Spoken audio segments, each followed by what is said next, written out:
오늘도 귀한 시간 되기를 간절히 소망합니다. 이제 많이 좀 선선해진 것 같아요.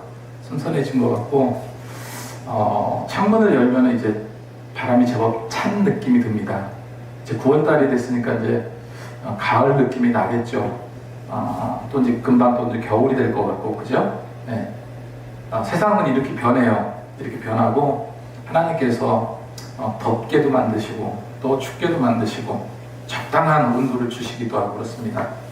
자, 오늘, 제가, 오늘 제목,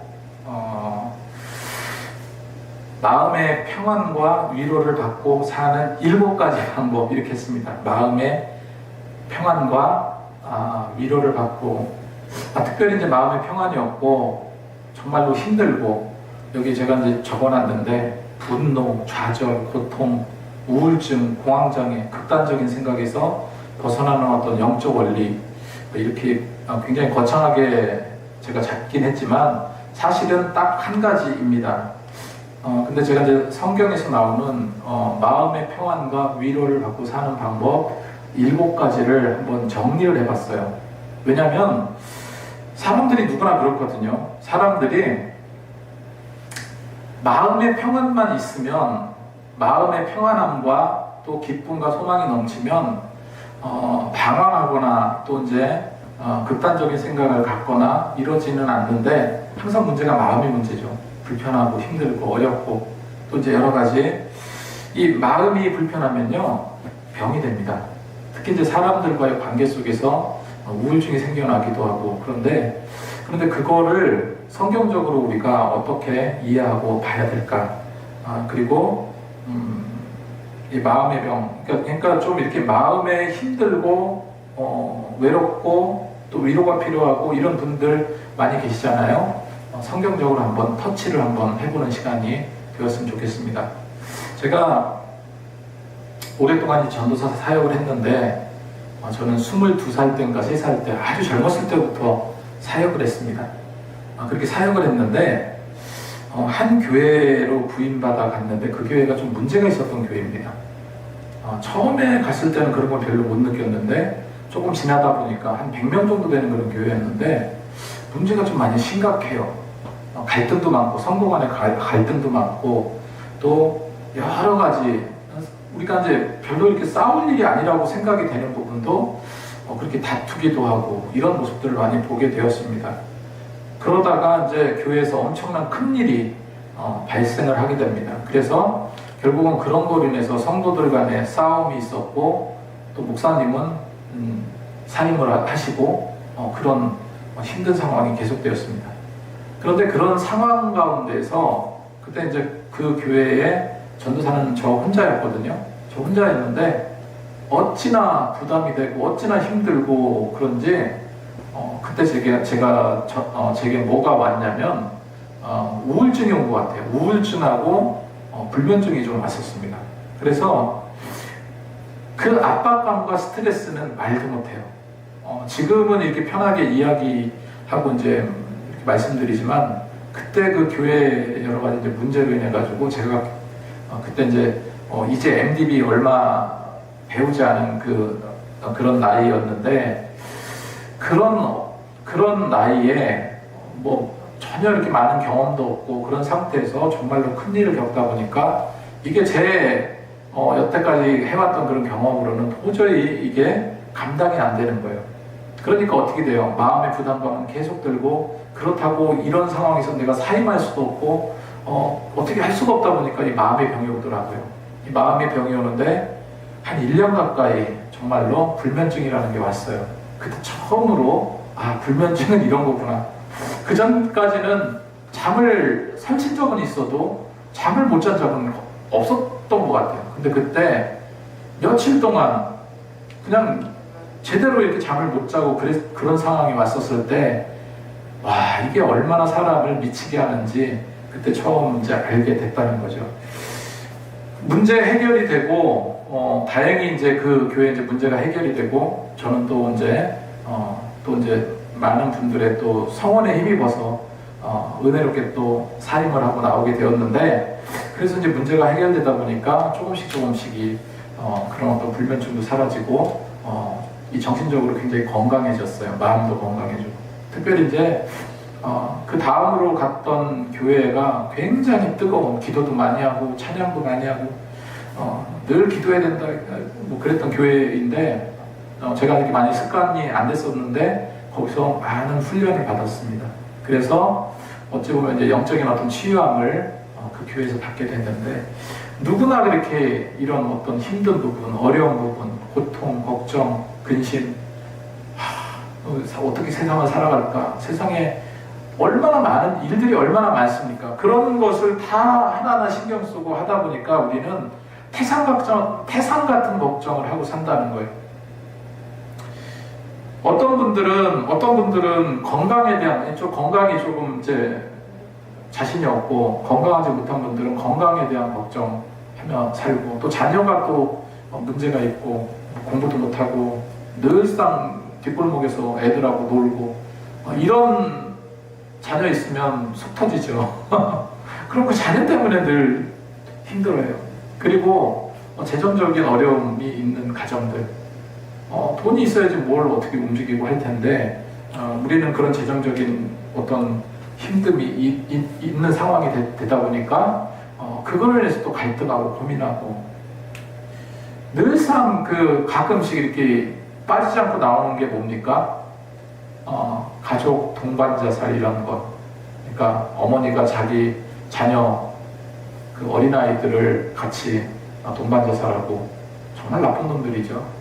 아무리 힘들고 그렇다 해도 근데 그거를 또 이해를 못할 수는 없어. 왜? 이미 마음의 깊은 곳에 우울증과 또 압박감과 이런 것을 견딜 수 있는 방법이 사실은 세상에 많지 않거든요. 그러다 보니까 극단적인 선택을 하게 되는 거예요. 근데 그 아이들은 무슨 죄냐고요. 이런 거 꼭 일어납니다. 그게 아니더라도 예측할 수 없는 미래에 대한 두려움을 갖고 계신 분도 있어요. 이게 무슨 말이냐면 야 이거 전쟁 나는 거 아니야? 이거 뭐 북한이 쳐들어오면 어떡하지? 핵폭탄 터지면 어떡하지? 저기 우크라이나 러시아 싸우고 있는데 전쟁이 이쪽으로 확대되면 어떡하지? 막 이런 별로 정말로 고민하지 않아도 될 것들을 고민하고 신경 쓰고 그래서 미래에 대한 어떤 두려움 이것 때문에 환경이 지금 많이 이렇게 뭐 힘들어진다는데 기후변화가 어쩌고저쩌고 하면서 그 정치적인 또 그거를 하면서 괜히 걱정을 하고 그런 일들을 하고 있습니다.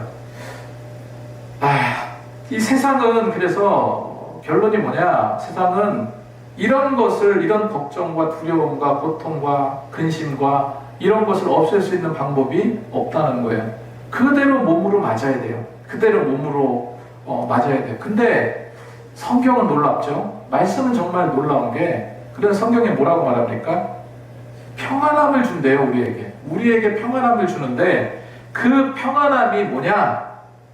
아까도 얘기한 것처럼 뭐 자녀 문제, 건강 문제, 재정 문제, 예측할 수 없는 미래에 대한 어떤 두려움, 이 모든 것의 문제들을 극복할 수 있는 단 하나의 방법은요, 마음의 평안함을 얻는 거예요. 그죠? 마음이 그런 거로 인해 가지고 힘들고 어렵기 때문에 마음에 불편함이 생기고 이게 뭐가 되는 겁니까? 이게 병이 되는 거잖아요. 그런데 성경은 뭐라고 이야기하냐면은 평안을 준대. 평안을 주는데 그 평안이 어떤 평안이냐? 세상이 줄 수 없는 평안을 주시겠다 합니다. 할렐루야, 믿으시죠? 세상이 줄 수 없는 평안을 우리에게 주시겠다 성경은 말씀하고 계세요.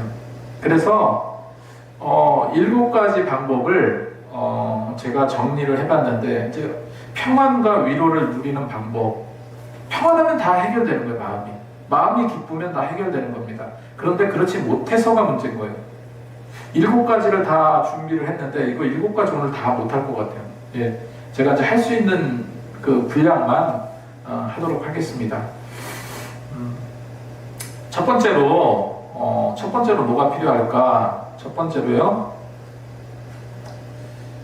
자, 첫 번째로 필요한 게 마음의 평안과 위로를 누리며 사는 7가지 신앙 원리. 첫 번째가 뭐냐? 그 원리의 첫 번째가 맡김의 원리입니다. 맡김의 원리. 자, 맡김의 원리.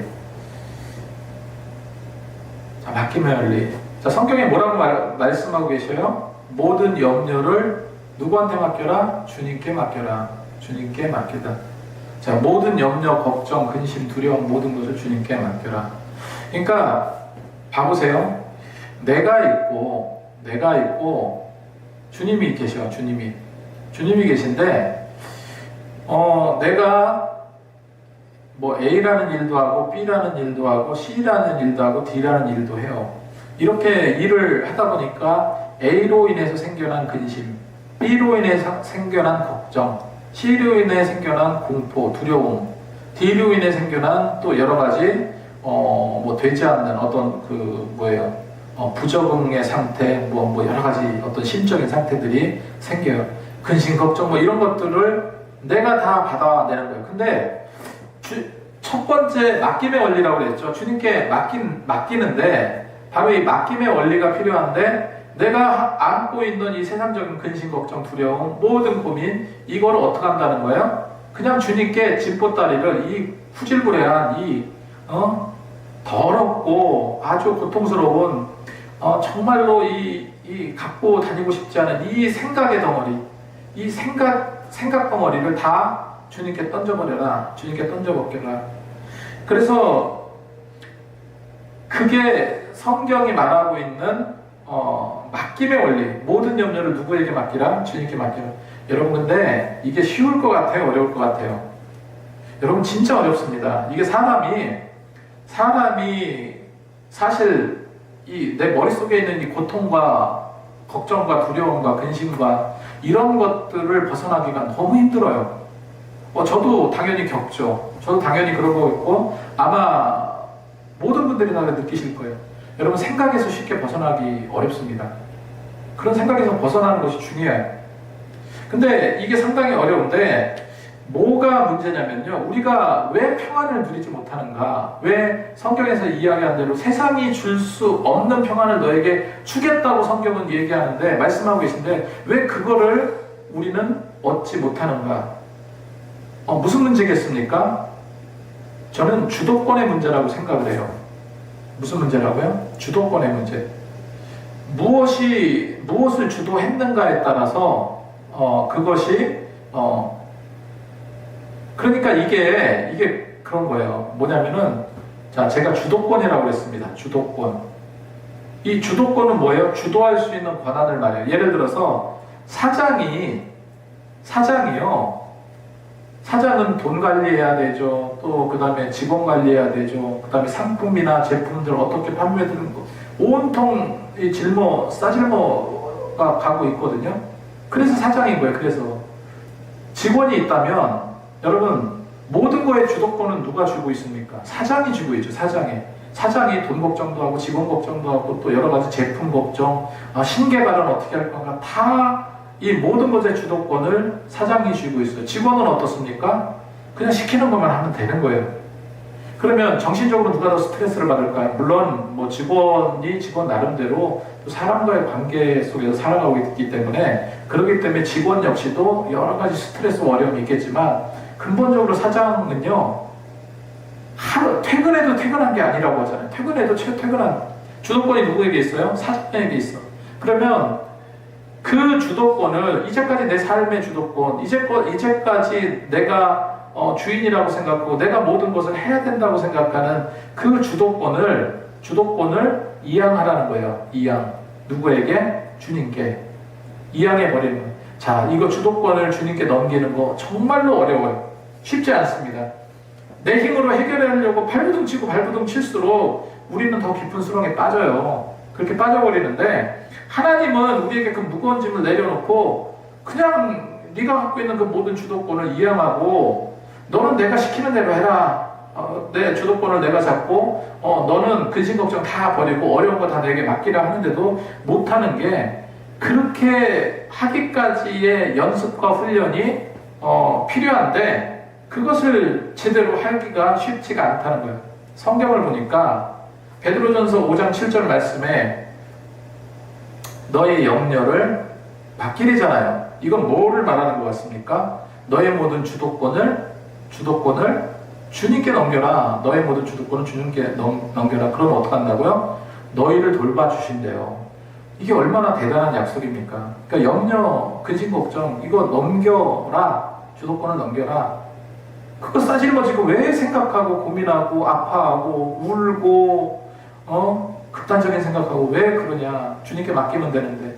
자, 주도권을 넘기는 거 쉽게 안 돼요. 그래서 연습이 필요해요. 연습이. 주님께서 그거를 돌봐주신다고 했습니다. 시편도 보세요. 시편 55편 22절에 내 집을 내 갖고 있는 이 집이 뭐겠습니까? 무슨 이상한 집보따리겠습니까? 걱정, 근심, 고민, 두려움, 걱정, 우울증, 공황장애도 필요하고 이 정신적인 모든 어려운 거, 힘든 거 이런 걸 누구에게 맡기라고 했어요? 여호와께 맡기래요. 하나님께 그냥 던져버려라. 이게 무슨 얘기입니까? 주도권을 넘겨라. 그 모든 세상에 별로 도움이 되지 않고 힘만 들고 어렵기만 한 주도권을 여호와 하나님께 넘겨라. 왜? 우리는 잃을까봐 걱정하거든요. 잃을까봐 걱정해. 잃을까봐 고민합니다. 근데 여호와께서 뭐라고 말해요? 그가 너를 붙드신대요. 붙들어주신다. 붙들어주신다. 이끌어주신다. 그리고 의인의 요동함을 영원히 허락하지 아니하신다. 이렇게 약속을 했는데 그 약속을 믿지 않기 때문에 어떻습니까? 그러니까 마음이 불편하고 위로가 필요해요. 힘들어요. 고통스러워요. 이런 얘기가 나오는 겁니다. 우리가 너무 잘 아는 말씀 마태복음 11장 28절 너무 유명한 말씀이죠. 수고하고 무거운 짐진들아 다 내게로 오라. 내가 너희를 쉬게 하리라. 쉼을 주겠다.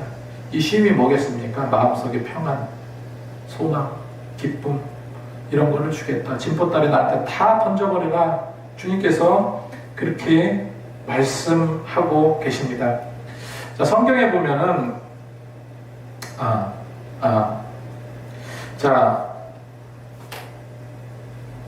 뭔 얘기인지 아시겠죠? 뭔 얘기인지 아시겠죠? 자, 모든 것을 맡겨버리는 맡김의 원리가 필요하다. 성경의 사무엘상 1장에 보면 누가 나오냐면 한나가 나오죠. 한나가 엘가나의 부인입니다. 부인인데 자식이 없었어요. 그 분인나가 있는데 자식도 있고 모진 멸시와 그로 인해서 어떤 마음속의 괴로움이 가득 찼다고 성경은 기록하고 있습니다. 그래서 한나는 매년마다 성전에 올라갈 때마다 울고 음식을 넘기지 못했다고까지 성경은 나옵니다. 음식을 넘기지 못할 정도로 마음속의 고통이 장난이 아니었던 거예요. 그러다가 이제 언젠가 한나가 결심을 합니다. 내가 이렇게 살면 안 되겠다 생각을 하죠. 그래서 성전에 나와서 하나님 앞에 자신의 모든 것을 내려놓고 기도하잖아요. 어떻게 기도합니까? 통렬히 기도해. 통렬히 쏟아놓습니다. 쏟아놔. 이게 아까 제가 말씀드린 그거예요. 바로 주도권을 넘긴 거예요. 주도권. 죽이든 살리든 하나님 맡아주세요. 이 문제 해결해 주세요. 주도권을 이양한 거예요. 자신의 모든 서름, 아픔, 간절한 그런 소원 남김없이 다 어떻게 해요? 토로하는 하나님께. 울 수밖에 없는 거죠. 울 수밖에. 자신의 아픔 모든 것. 근데요, 놀라운 게 뭔지 아세요? 그렇게 간절히 기도하면서 하나님 해결해달라, 자식을 달라 막 기도하는데 놀라운 변화가 일어납니다. 보세요. 사무엘상 1장 18절에 보니까 이런 말씀이 있습니다. 가서 먹고, 이제 한나가 이제 기도 다 하고, 이제 집으로 돌아가서, 가서 먹고, 얼굴에 다시는 근심빛이 없더라 했어요. 근심빛이 없더라. 기도하고 하나님께 모든 것을 토로하고, 완전히 내가 갖고 있는 모든 것을 하나님께 이양시켜버리니까, 하나님께 다 맡겨버리니까, 주도권을 넘겨버리니까 어떻게 됐어요? 근심빛이 없어졌더라. 자, 근데 가만히 이 말씀을 보면서 한 가지 생각해야 될 게 있어요. 뭐냐면요, 근심빛이 없어졌더라라고 성경은 말하고 있는데 문제가 해결돼서 근심빛이 없어진 겁니까? 아니에요. 여전히 똑같아요. 여전히 자식 없고 구박당하고 여전히 서름당하고 애 못 낳는 그런 여자라고 손가락질을 받고 달라진 게 하나도 없어요. 그런데 뭐라고 고백합니까? 먹고 얼굴에 다시는 근심빛이 없어졌다고 말해요. 하나님께서 하나님을 의지하고 하나님의 소망의 빛을 보고 나가다 보니까 이런 현상이 일어나는 겁니다. 이렇게 하면은 이렇게 된 거는 뭐예요? 마음의 근심과 이런 모든 것을 해결받는 거죠. 맡기면 됩니다. 맡기면 돼요. 자, 또 한 가지 예를 들 수 있는 사람이 다윗이잖아요. 다윗. 여러분, 다윗을 제가 요즘에 이제 뭐 챗GPT 이런 게 굉장히 잘 됐잖아요. 그래서 제가 다윗의 심리 상태 이것 좀 분석해줘 라고 챗GPT 했더니 그럴싸하게 답을 보내더라고요. 다윗은 크게 두 가지, 배신감과 죄책감, 거기에 대한 트라우마가 있었다고 보여져요. 그런데 다윗이 가장 잘한 건 뭐냐면 이 맡김의 원리를 잘 사용했다는 거예요. 맡김의 원리. 하나님께 그냥 맡겨버렸다는 거예요. 만약에 나단 선지자가 와서 죄를 지적할 때 우리아를 죽이고 누구죠? 밧세바를 범한 그 유부녀를 범한 그 죄에 대해서 통렬히 비판했을 때 하나님께 이런 죄를 지었다고, 그것도 다른 사람도 아니고 왕에게 그렇게 직언하는데 왕이 괘씸하다고 저자를 당장 파옥시켜라 이렇게 그랬다면 어땠을까요? 더 마음의 불편함과 죄책감과 그런 것으로 가득했겠죠. 근데 어떻게 해요? 바짝 납작 엎드리잖아. 하나님께 납작 엎드려서. 그는 극심한 스트레스와 우울 불안을 겪었지만 하나님과 독대하면서 모든 것을 하나님께 맡기면서 어떻게 해요? 그런 모든 것을 극복한 대표적인 성경 인물로 우리가 이제 알고 있습니다. 그리고 여러분 또 한번 생각을 해보세요. 사울 왕이 무려 10년 동안이나 다윗을 죽이려고 쫓아다녔어요. 생명의 위협을 받았습니다. 언제 죽을지 모르는 그런 극한의 어떤 극도의 불안과 긴장감 속에서요, 도망자의 삶을 살았다는 거죠. 그죠? 그 스트레스가 어느 정도였겠냐는 거예요. 그리고 우리아를 범했을 때 얼마나 죄책감이 또 있었을까? 무슨 사이코패스도 아니고요. 굉장한 죄책감과 영적인 침체에 시달렸을 겁니다. 이 다윗이 가장 힘들었겠다라고 생각하는 것은 바로 압살롬의 반격이라고 생각해요. 자식이 지 애비를 죽인다고 하는데 왕위를 쫓아내려고 그렇게 하는데 여기에 충격받지 않을 부모가 있을까요? 자기 자식이 자기를 죽인다고 하는데, 그러니까 얼마나 큰 상처를 입었겠습니까? 그런데 우리가 이제 잘 알다시피 시편을 통해서 보면은 다윗이 얼마나 하나님의 그 모든 것을, 하나님께 이제 모든 것을 내려놓고 모든 것을 하나님께 맡기는 그런 맡기는지를 우리가 알 수 있잖아요. 가장 중요한 건 게 바로 맡겨야 된다는, 하나님께 맡기는 거. 이건 연습이 필요합니다. 그냥 맡겨야지 되는 게 아니라 훈련이 필요해요. 계속해서 이거를 놓고 주님 맡기게 해 주옵소서, 내 머리를 세뇌시켜야지 조금 될까 말까요. 그만큼 사람은요, 하나님 편으로 습관화되기가 너무 힘들어요. 힘든 것 같아요. 자, 그래서 모든 것을 하나님께 맡겼어요. 자, 사울왕의 공격을 통해서 뭐 경계심, 또 악몽, 이 감절 조정의 어려움도 있었고, 일종의 이게 저 외상후 스트레스 장애 뭐 이런 거로 해석할 수 있다고 하더라고요.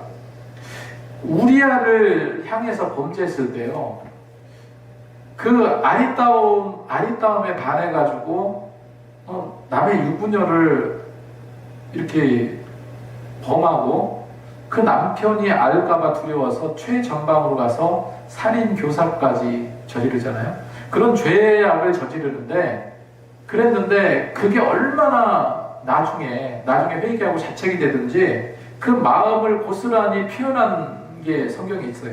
시편 32편 3절 4절 보면은 이렇게 시를 썼습니다. 다윗이 이렇게 시를 썼어요. 종일 신음함으로 뼈가 쇠하고 진액이 빠져 여름 가뭄에 마름같이 되었다 라고. 정말 이 시적인 표현도 잘 쓰죠. 그죠?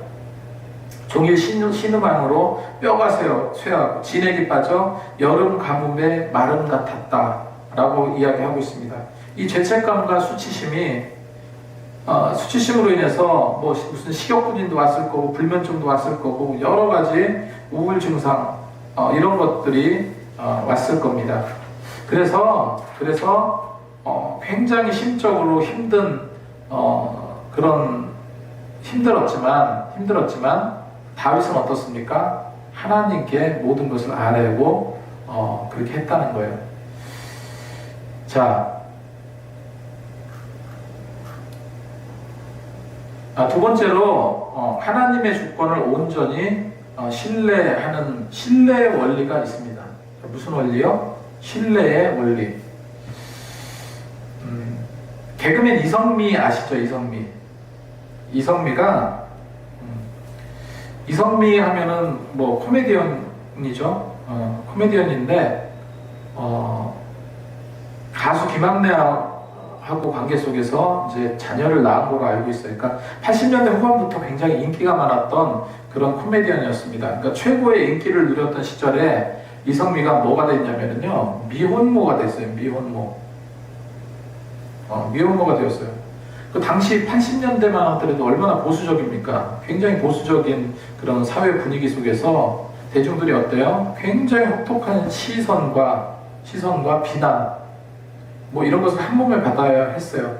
그래서 그래가지고 이제 이성미가 고백하기를 그때 극심한 우울증과 대인기피증에 시달렸다 하면서 계속해서 자기한테 되뇌었던 게 나는 죽어야 돼, 나는 죄인이야, 나는 죽어야지 끝나, 이 모든 고통과 어려움은 누가 해결해 줄 수 없어 하면서 이렇게 굉장히 자책하면서 살았대요. 그렇게 자책하면서 살았는데 그렇게 하루하루, 그래서 이제 나중에 이런 세상 살아서 뭐 하나, 그래서 극단적인 선택까지 할 생각을 하고 그 정도로 지쳐있고 영혼은 힘들어져 있는 상태였습니다.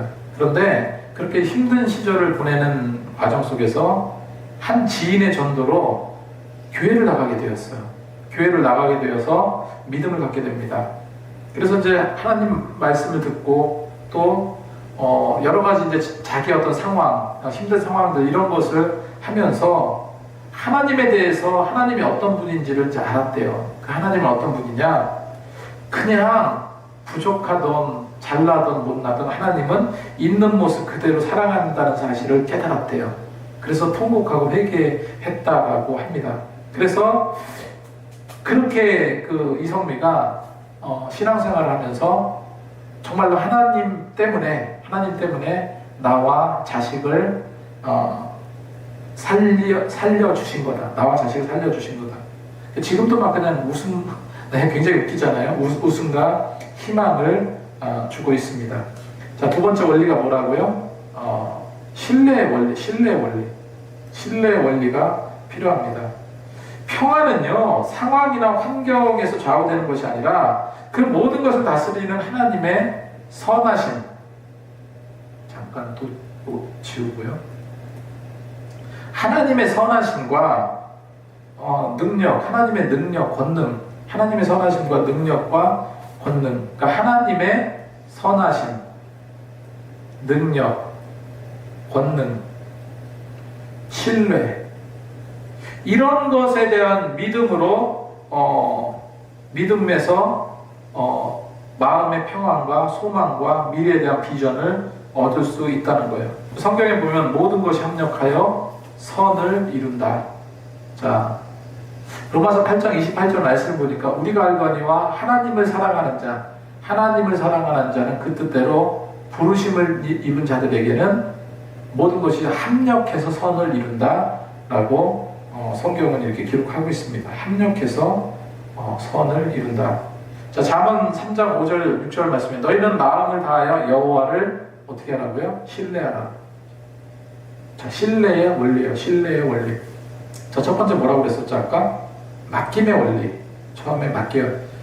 하나님께 온전히 나의 주도권을 하나님께 넘기는 것이 필요하다라고 말씀드렸고, 두 번째 뭐라고요? 신뢰가 필요하다. 하나님을 향한 신뢰. 하나님에 대한 믿음이 없으면 어떻게 그분을 믿을 수가 있겠습니까? 그분을 사랑할 수가 있겠습니까? 그래서 성경에서 하는 말은 내 명철을 의지하지 말라. 그리고 범사에 어떻게 하라고요? 인정하라. 인정하라는 게 뭐예요? 신뢰하라는 거예요. 신뢰. 그를 인정하라, 신뢰하라, 믿고 따르라. 그럼 어떻게 됩니까? 내 길을 지도해 주시네. 내 길을. 내가 갈 길을 보여주시겠다, 알려주시겠다, 지도해 주시리라. 성경은 말하고 있죠. 이사야 26장 4절 3절에 주의 심지가 견고한 자를 평강하도록 지키시리. 이는 그가 주를 신뢰함이니라. 자, 신뢰함의 원리, 이 신뢰함의 원리 여러분 기억하시기 바랍니다. 하나님을 신뢰하지 않고 우리가 어떻게 예수 믿는다고 하겠습니까? 자, 요셉을 보세요. 자, 요셉. 자, 우리가 너무나 잘 알고 있는 사람 중에서 요셉이 있어요. 요셉이 얼마나 미움을 받았습니까? 미움을 받을 짓을 하긴 했죠. 근데 형들한테 미움을 받고 또 억울함으로 누명을 쓰고요. 그죠? 누명을 써서 감옥에 갇히고, 이 절망과 하나님에 대한 그런 원망, 하나님을 원망할 수밖에 없잖아요. 나 같았으면 따졌겠죠. 하나님, 내가 어렸을 때부터 하나님을 신뢰하고 하나님의 그 비전을 보고 하나님의 비전을 보고 그렇게 살아왔는데 도대체 이게 뭡니까? 왜 나는 미움받아야 되고, 왜 나는 죽을 뻔하고, 왜 나는 노예로 팔려가고, 이렇게 주님 뜻대로 살려고 하는데 감옥에 억울하게 누명 쓰고 들어와 있고, 이런 절망을 왜 제게 허락하셨습니까? 보통 사람 같았으면요, 우울증 그 이상에 빠졌을 거예요. 그 이상에 빠졌을 겁니다. 하지만 요셉은 그러지 않았죠. 그리고 나중에 이제 애굽의 총리가 되었을 때, 애굽의 총리가 되잖아요. 애굽에 이제 하나님께서 이제 나중에 이제 이끌어 주셔서 애굽의 총리가 될 때, 여러분 자신을 팔았던 형들과 대면하게 되는데, 대면했을 때 형들이 섰을 때 그 마음속에서 끓어오르는 분노가 어마어마했다고 저는 생각하거든요. 아니 그 어린애 16살, 17살 먹은 그 청소년기, 그 아무것도 모르는 그 애를 구덩이를 파서 빠져나오지 못할 정도의 깊은 구덩이를 파서 그쪽에 생매장 시키려고 했잖아요. 그리고 형들은 뭐 하고 있습니까? 요셉이 갖다 준 도시락을 까먹으면서 그 밑에 살려달라고 고함치는 그 요셉의 소리를 그냥 낄낄거리면서 듣고 있어요. 이 요셉은요, 만약에 하나님이 아니시라면 굉장한 트라우마와 우울증과 엄청난 정신적인 스트레스를 받고 나중에도, 그죠? 사지로 죽을 뻔했잖아요. 그런데 형들을 만났을 때 요셉은요 이렇게 고백합니다. 창세기 45장 5절 말씀에 당신들이 나를 이곳에 팔았다고 해서 근심하지 마소서, 한탄하지 마소서. 하나님이 생명을 구하시려고 나를 당신보다 먼저 보내셨나이다. 하나님의 놀라운 비전과 뜻을 요셉은요 알고 있었어요. 하나님께서 뭐를 이끌어 주시는지를 알고 있었어요.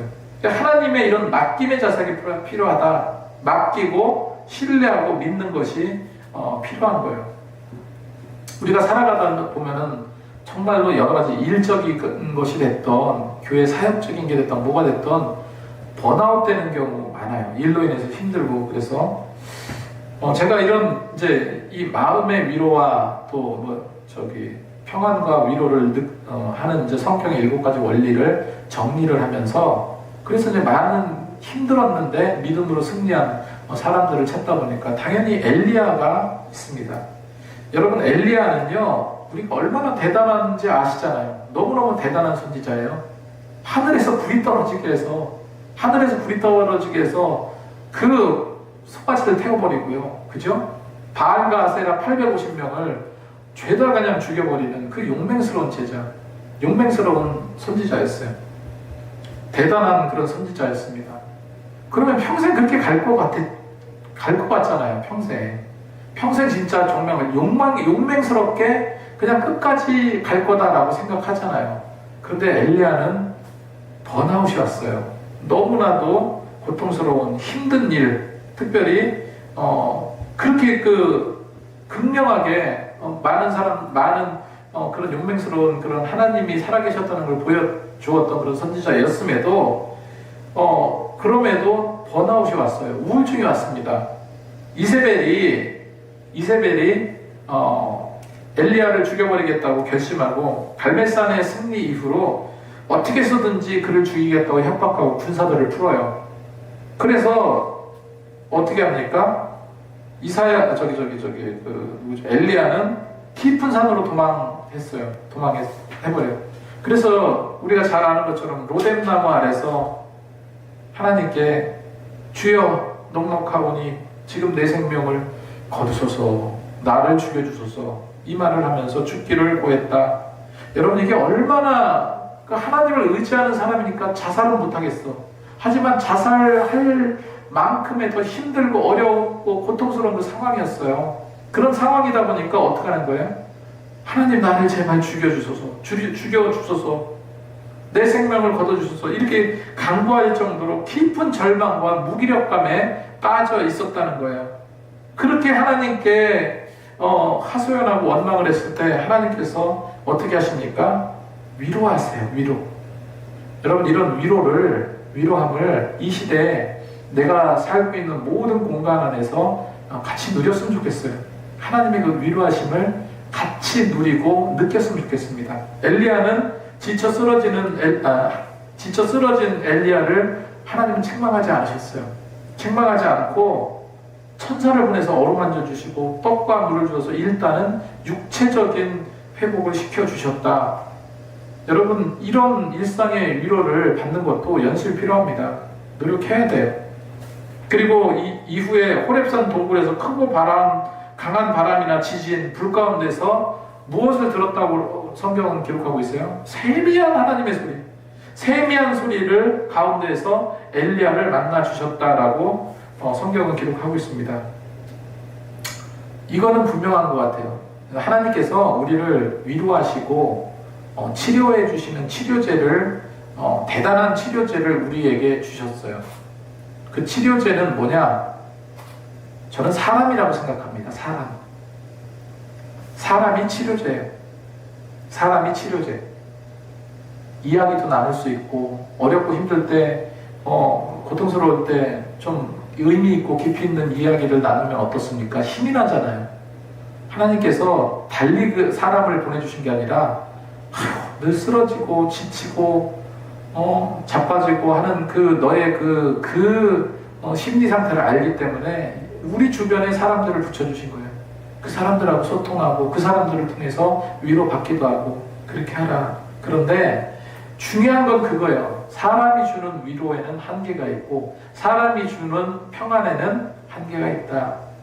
하나님은 어떻습니까? 하나님은 사람이 줄 수 없는 근원적인 치료자 되신다는 거예요. 근원적인 치료자. 믿으시죠? 하나님은 근원적인 치료자 되십니다. 그거를 믿고 나가기를 간절히 소망합니다. 또 한 명, 우리가 너무나 잘 알고 있는 사람 중에 누구 있습니까? 욥이 있죠. 모든 것을 잃어버리고 자녀까지 죽임당하고 하루아침 속에 모든 것이 힘들어진 상황, 그런 어려운 상황, 그런 상황 속에서 욥은요 끝까지 인내하면서 정신승리를 합니다. 하나님께 모든 것을 맡기고 그렇게 해 나간다는 것을 우리가 이제 알 수 있습니다. 자, 그래서 가장 중요한 원리 중에 하나가 바로 맡김의 원리, 또 신뢰함의 원리다. 이거죠. 연예인 중에 제가 또 이제 자료를 또 이렇게 딱 이렇게 보니까 제가 예전에 가수 엄정화 있죠? 엄정화.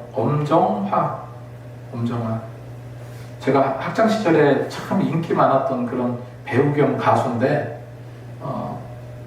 근데 이 엄정화가 갑상선암 수술을 받게 되었대요. 갑상선암 수술을 받게 되었는데, 그래서 굉장히 절망에 빠져 있었다. 얼마 전에 엄정화가 지금 유튜브 같은 데 보면 그 영상이 올라와 있을 거예요. 엄정화가 세례식을 하는데 눈물 펑펑 쏟아가면서 세례를 받는 장면, 이 감격스러워하면서 세례를 받는 장면이 나오더라고요. 저도 이제 그 참 은혜가 됐는데, 이 갑상선암이 수술을 받게 되었는데, 그거를 이제 암을 이제 어느 정도 이겨냈었나 봐요. 그렇게 이겨냈는데, 그런데 그런 기쁨도 잠시 이제 수술의 어떤 후유증이 오기 시작을 한 거예요. 그러면서 왼쪽 성대의 신경이 마비되기 시작을 했다는 거예요. 그러니까 왼쪽에 있는 성대에 성대가 이제 마비되기 시작을 했다는 거죠. 가수가 그 상태면 노래를 못 부르잖아요. 얼마나 이게 그러니까 이쪽에 뭐 아무튼 성대에 있는 쪽이 마비가 돼서 제대로 노래를 못하는 그런 상황이 되어 갔다는 거죠. 그래서 그래도 하나님을 알았던 것 같아요. 예수님을 잘 믿지는 못했어도 그래서 그가 이제 일단은 처음에는 그것 때문에 굉장한 절망감과 정체성의 혼란을 겪고 우울감에 빠져 있었다고 해요. 여러분 예전에 그 파리 올림픽 할 때 셀렌디옹인가? 셀렌디옹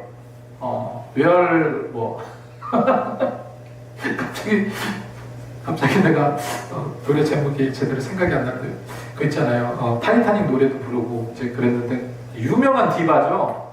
그랬는데 저는 그걸 몰랐는데 뭐 근육이 마비되는 그런 희귀 질환을 겪어서 노래를 못 부르는 그런 상황인데 그때 파리 올림픽에 에디티 피아프인가요? 그 가수의 사랑의 찬가를 부르는데 와 진짜 감동이었어요. 감동. 그거를 부르기 위해서 굉장히 노력했다고 합니다. 그 몸이 아픈 가운데서도 부른 거예요. 그 목소리, 그 정말 역사적인 그런 곳에서 너무 감격스럽게 부르더라고요. 자, 엄정화가 가수 인생이 끝났다 생각하고 깊은 정체성과 절망감에 빠져서 우울해하고 있는데, 그래서 매일 그냥 울면서 기도했대요. 하나님께 매달렸대요. 하나님께 매달리면서 하나님 다시 노래하게 해주세요. 노래하게 해주세요. 계속해서 간절히 부르짖었고 수년간 계속 기도하면서 계속해서 재활치료하고 기도하고 그래서 결국에는 그 기적적으로 모든 것을 극복했다고 그렇게 간증을 하는 것을 들었습니다. 그래서 성대는 기적적으로 회복되었고 그 한 인터뷰에서 그렇게 이야기하더라고요. 만약에 그런 힘든 것이 없었다면 자기는 굉장히 교만했을 거다. 그래서 예전에 뭐 작년인가요? 대학교 대학교 축제 때 가서 노래하는 그런 장면도 이렇게 보이더라고요. 자, 어떤 원리입니까? 하나님께 모든 것을 맡기는 거예요. 그러니까 힘들어하지 말고 괴로워하지 말고 아마 이제 우울증에 힘들어하시는 분도 계실 거예요. 요즘에 뭐 우울증은 병도 아니라고 굉장히 힘든 건데 근데 너무나 많아요. 너무나 정신적으로 시달리는 사람들이 많은데 어렵고 힘든 거 제발 혼자 짊어질 생각하지 말고 제발 하나님께 맡기시라는 거예요. 맡기는 것도 연습이 필요하다. 그죠? 연습이 필요하다고 말씀드렸죠? 맡김의 원리 필요합니다.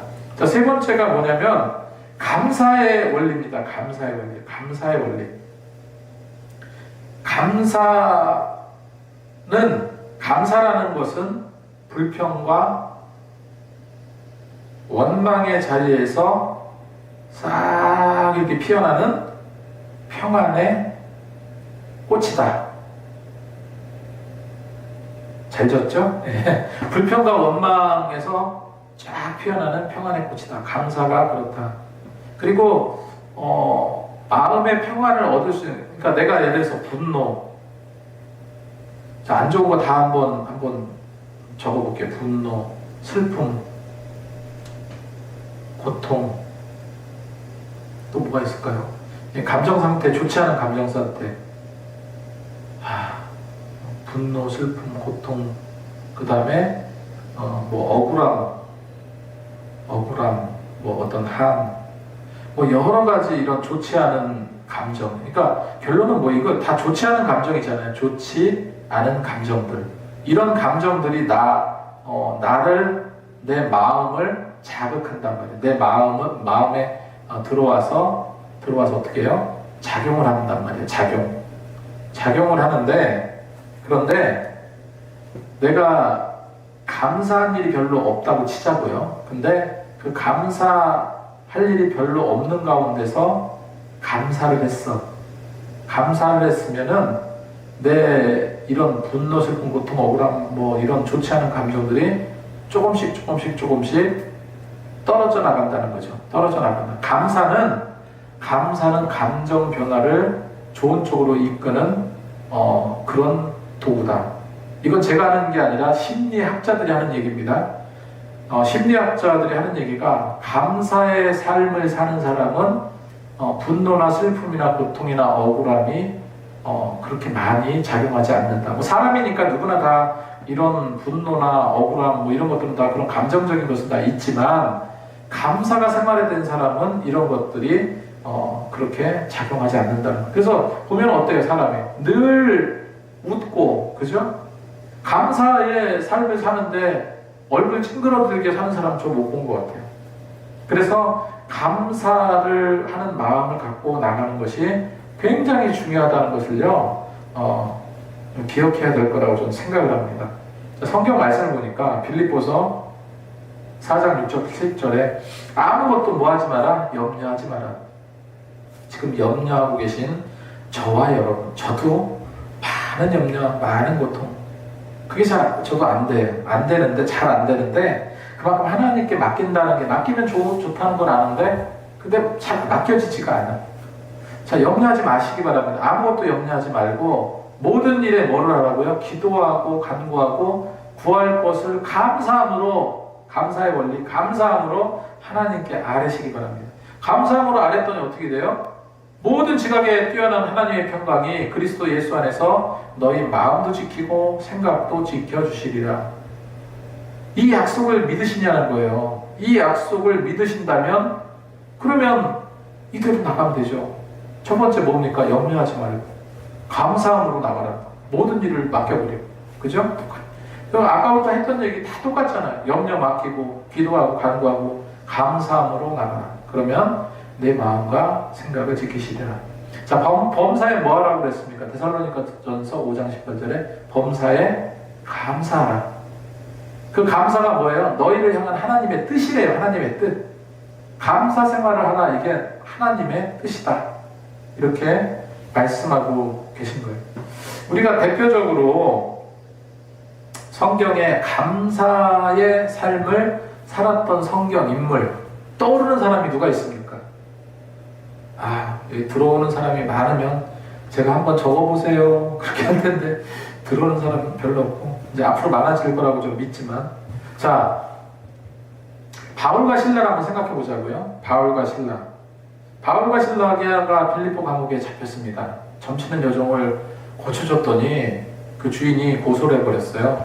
고소를 해서 감옥에 갇혔는데 그냥 갇힌 것도 아니고 굉장히 얻어맞았습니다. 로마 시민권이 있는지 없는지도 모르고 그냥 두드려 패가지고 감옥에 집어넣은 거예요.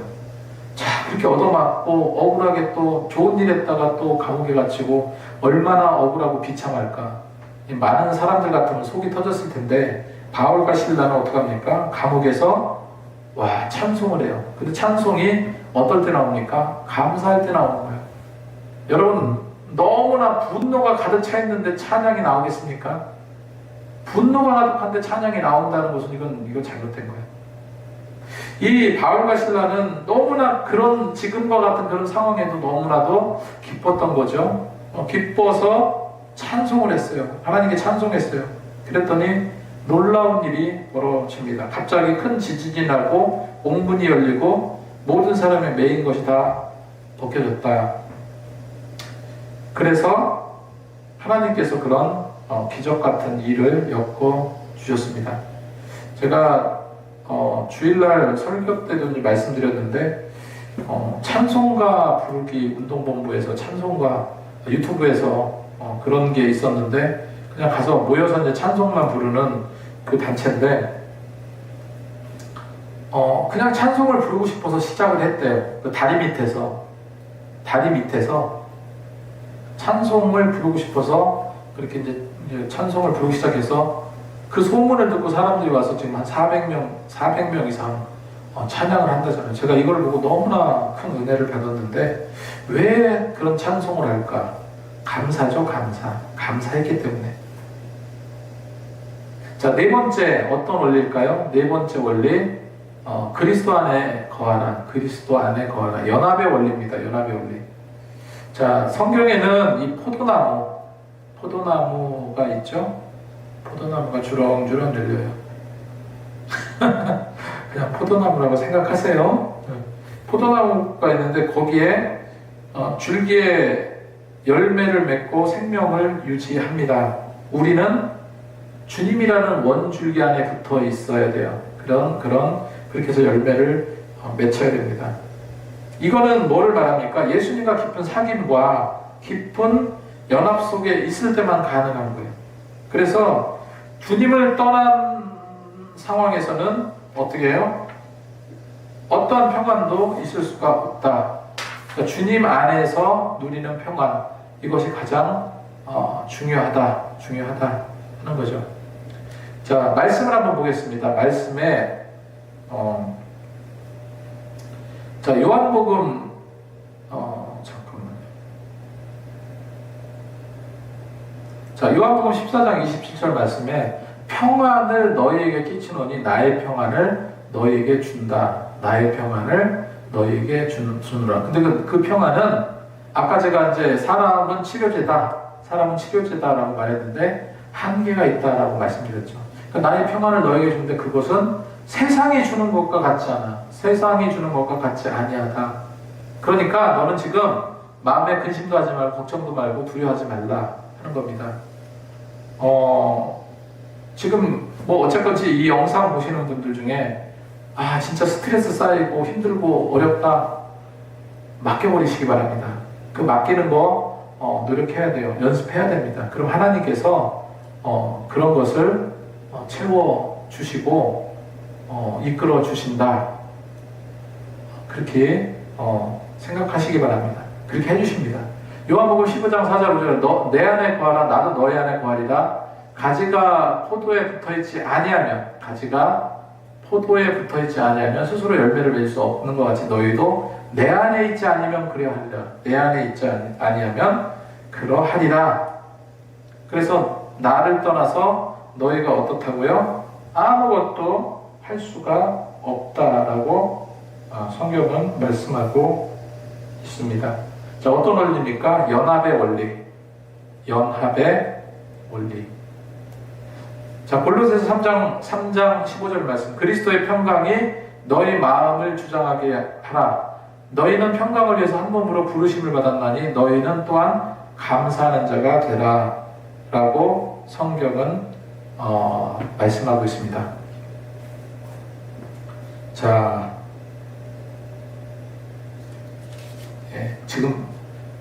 지금까지 한 게 딱 반 했네요, 반.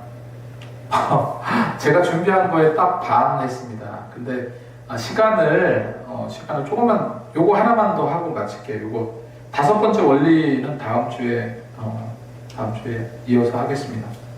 이거 말고, 자, 가장, 요한복음, 자, 이거 했고, 그 다음에, 우리가 복음서에 보면, 제자들이요, 배를 타고 갑니다. 막 폭풍우가 치고 그죠? 폭풍우가 막 치고, 제자들은 여기에 딱 하기도 난리가 난 거야, 난리가. 이게 끼우뚱끼우뚱거리고, 이거 뭐 배가 막 뒤집힐 상황이 오는 겁니다. 배가 뒤집힐 상황이 오는데, 근데 예수님은 어떻게 해요? 이 고물에서, 이 끄트머리에서 이렇게 다 주무시고 계세요. 코를 골며 주무시고 계세요. 난리 나는 거예요. 제자들이 막 그때 예수님을 막 흔들어 깨우죠. 흔들어 깨우면서 주님, 선생님, 우리가 죽게 된 거 모르십니까? 돌보시지 아니하시나이까? 그러면서 막 외쳐요. 외치면서 그랬더니 예수님께서 피곤해서 뭐 졸음에 겨운 눈으로 일어나서 그러면서 바람을 부시주시고 바다에 잠잠해라 했더니 이제 잠잠했죠. 여러분, 이 상태 아마 하나님께서 주시는, 제가 이제 그 생각이 든 거예요. 하나님께서 주시는 세상이 줄 수 없는 평안함이 무엇일까? 바로 이거 같아요. 바로 이거. 세상이 줄 수 없는 평안함. 난리가 나서 폭풍우가 치고 난리가 나고 배가 뒤집힐 것 같은 그런 위태한 상황 속에서도 잠을 잘 수 있을 정도, 코를 골면서 잠을 잘 수 있을 정도의 그런 평안함. 그런 평안함이 아마 주님께서 주시는 평안함이 아닌가 그렇게 생각을 해봅니다. 여러분, 그래서 우리가 하나님 뜻대로 산다는 거, 하나님을 의지하고 산다는 게 얼마나 중요한지를 우리는 좀 생각해 봐야 될 거라고 좀 믿어요. 자, 4번까지 했는데 이거를 다 해야 되나 어떻게 해야 되나. 자, 오늘은 아까 말씀드린 대로 여기까지 하겠습니다. 여기까지 하고 4번째까지 5번째, 6번째, 7번째 원리를 다음 주에 하고, 다음은 또 이제 새로운 주제를 가지고 할 겁니다.